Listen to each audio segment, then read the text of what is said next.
Seated ham curl. So this is doing the seated ham curl later in the session.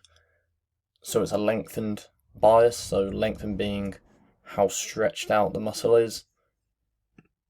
So I've got my setup would be, so I've got the foot pad in a place where it's comfortable at my calf. Ideally you'd want it as high up as you can comfortably to reduce the moment arm, which is the point from A to B.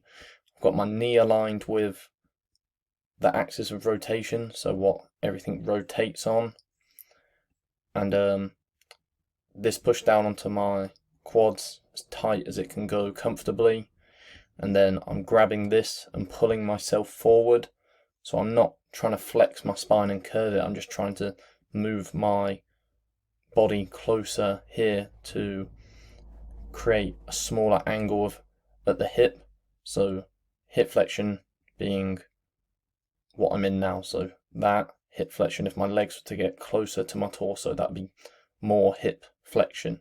So the more hip flexion, the more lengthened your hamstring is going to be.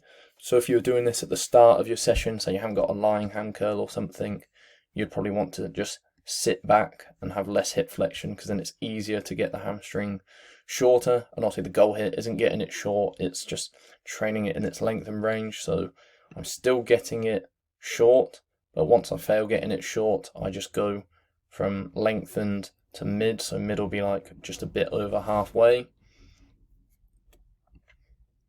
So I'm spending about 1 second in each range.